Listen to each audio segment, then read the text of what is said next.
Hi guys, it's Shelly with Strategic Sales Advisors.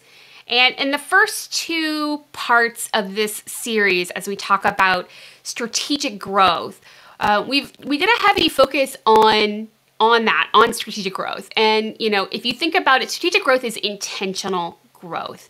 It's the result of planning. It's the result of initiatives versus an uncontrolled market forces. Again, nobody predicted that COVID would happen. Nobody saw that coming down the pike. And so strategic growth looked a lot different and does look a lot different post-COVID, post-pandemic era. Everything does. The goal of strategic growth, as we've talked about in the last two episodes here, is to create a plan in advance, right? We want to put a whole plan together so that we can move into implementation. We can take that plan and we can implement it hopefully to the success that we have focused on.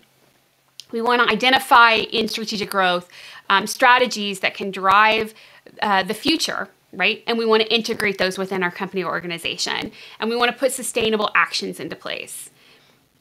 On the other side of that is rapid growth. And I think that sometimes we can get caught up in this mindset of, in business especially, that like the faster something happens, the better, right?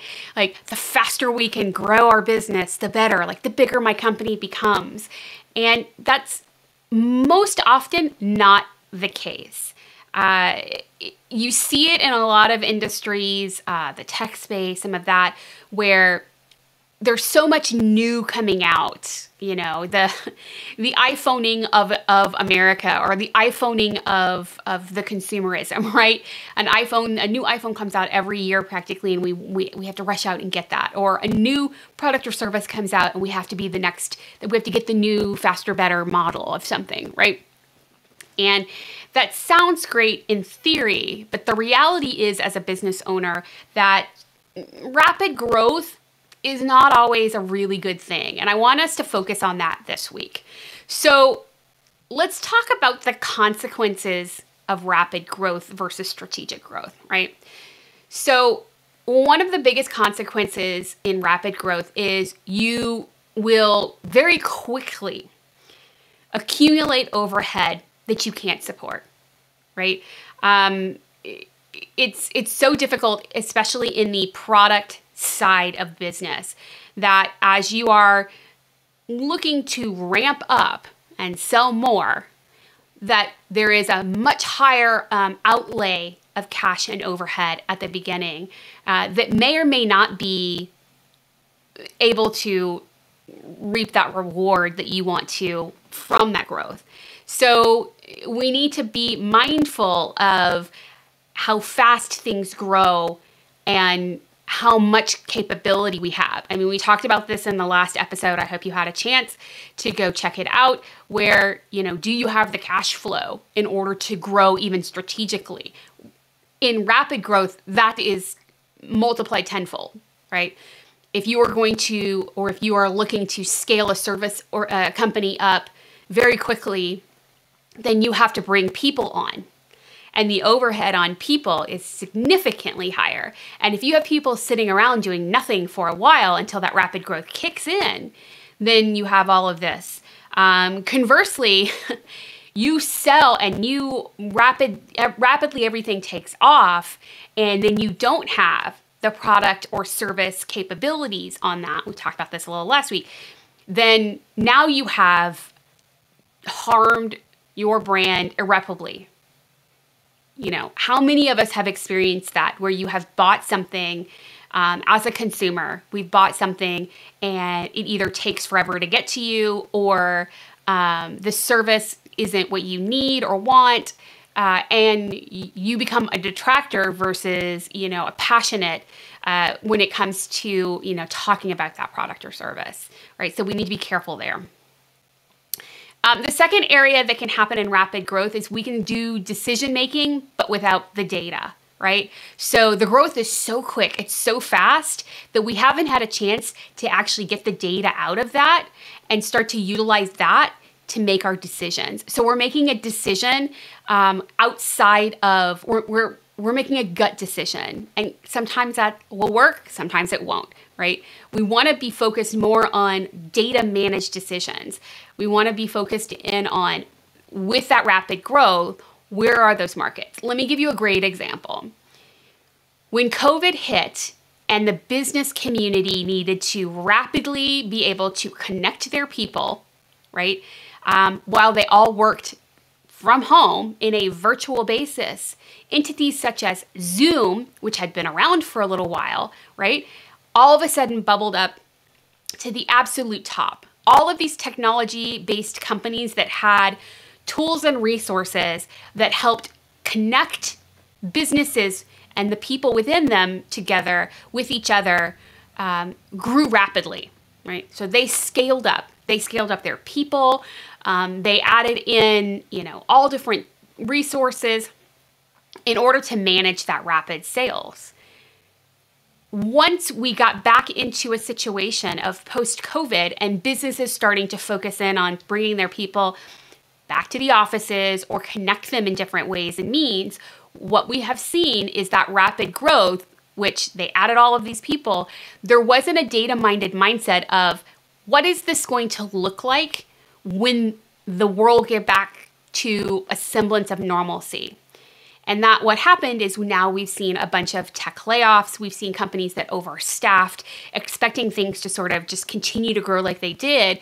And things didn't. They actually shrunk back into a more realistic sense for that company organization. They grew very rapidly because it was necessity, and then they shrunk back to, sort of rubber banded back into what was more of a normal growth pattern.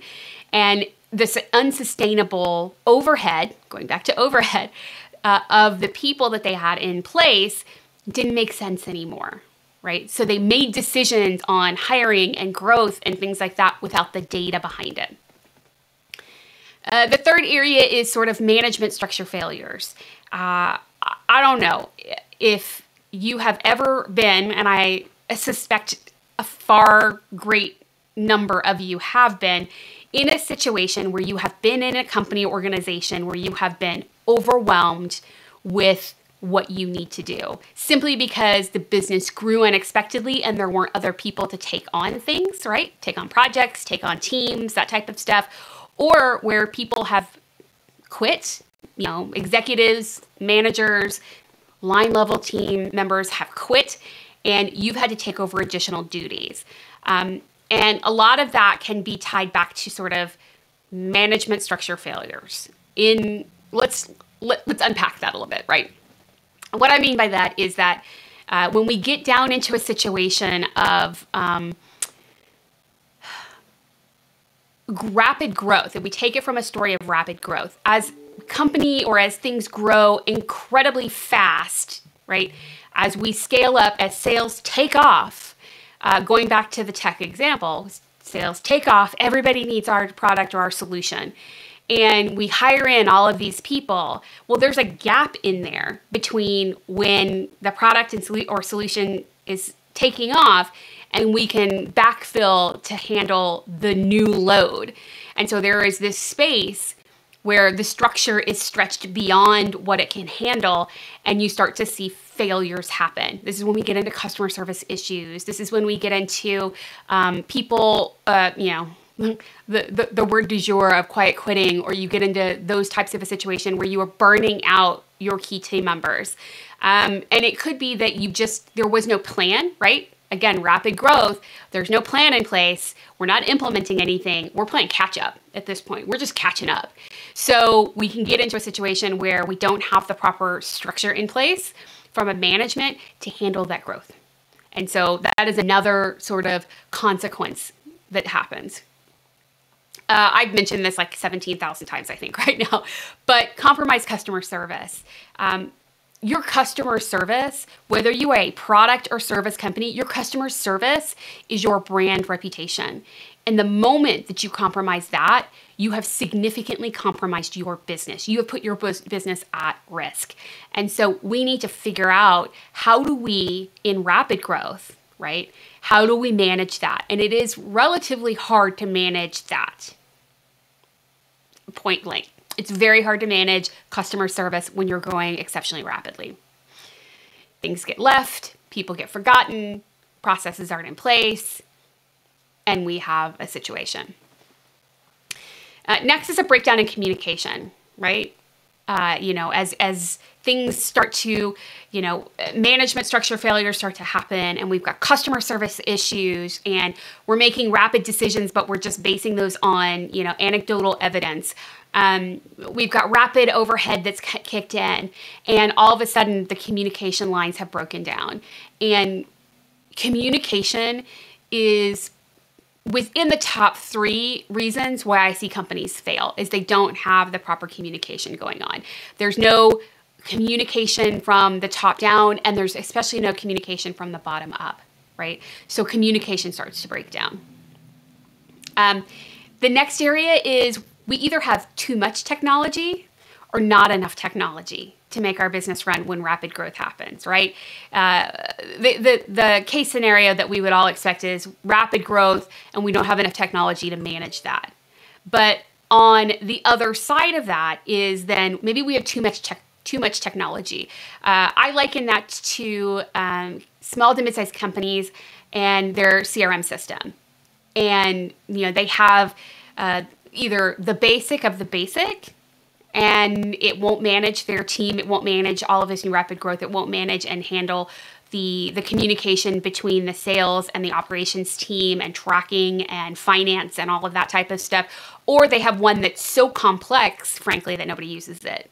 The team's just, it's so complex, it's so hard to use, and it's so over what they need that they're spending, loads of cash on something that is absolutely unnecessary. The one I think that gets an owner in trouble is this next area, this next consequence. And that is a very myopic focus on short-term performance versus long-term strategic growth. It's that hand, look at all this new revenue coming in. Look, it's in my hand. It's right here. Like, look at all of this. And yes, that's great. It feels great. Your business just took off. It went through the roof. But when you run into all of these other problems, what happens is then you stall. And what would have been strategic long-term growth going up and up and up and up year over year stalls because you had this short-term growth. It stalls at this point because now you're running into problems. You're running into all these consequences, and you stay there for quite a while because it takes a while to get out of that space and to start to focus in on then getting into that long-term growth. Again, who doesn't love a lot of cash? It happens, yes, but don't take the cash now to sacrifice all of the cash in the future. And finally, and this is something that with all of these consequences happening, here's what happens. You start to have hiring challenges and turnover across the board. You start burning out your team members, you start burning out your executives, and they are going to, you start to lose all of that knowledge. It costs on average two times or 2.5 times the pay, the annual pay for a team member to replace them. So now you're bleeding cash consistently hiring. Where this gets terrible, especially, is in the sales functionality, to be honest, because now you've got turnover with clients, and clients are consistently seeing new faces, and it's hard to build that relationship and keep that relationship going. It's a signifier to that client that maybe that there's something just institutionally wrong with your company. So you start to see that hiring challenges and turnover, and then it gets worse. Because now you've got all these people leaving and you're having a hard time hiring. And now you've got all these people out there that are talking about your company in negative terms within and to other people. So then it gets even harder. It gets like monumentally harder to get people to come to work for you. So now you get all this rapid growth, and it's just this self-fulfilling prophecy of terrible customer service and, brand hits and people turnover, and we're making terrible decisions. What I like to talk about, and I want you to focus on as we've talked sort of through some of these consequences, because this is not the full list, is that growth for the sake of growth is unsustainable, right? We need to be focused in, and the reason that I've put this whole series together is if we are looking at something from a strategic level, strategic long-term growth, we are making the right plans, then we get into a stage where implementation And it almost, I hate to say it this way because it's never easy, but implementation becomes easy. It becomes this, everybody sort of knows what's on the plan and how to execute it and how to, take that to the next level and grow things and what it looks like for your company. And then you, as an owner, can start to forecast, right? How much cash flow do you have? How much can you put into the company? When can you put into the company? What does that growth look like? When do we need to tackle other markets? When do we need to maybe look at diversifying our product line or diversifying our market and product line? What do we need to do? It gives you a much better mindset as an organization of what's happening today and what's happening tomorrow and what is 5 years from now going to look like. Because we want the company to be around in 5 years, in 10 years, in 50 years. So I hope you found this helpful. I feel like this was a Debbie Downer one, but I hope you found today helpful and I hope you found this video helpful. If you did, go ahead and hopefully you'll subscribe to the channel, come back week after week, leave me comments, leave me things that you want to talk about. Frankly, if you know some other consequences of rapid growth, leave those in the comments for others. I'd love that. I want this to be a sharing community. Thanks for joining me, guys, and we will connect in the next week.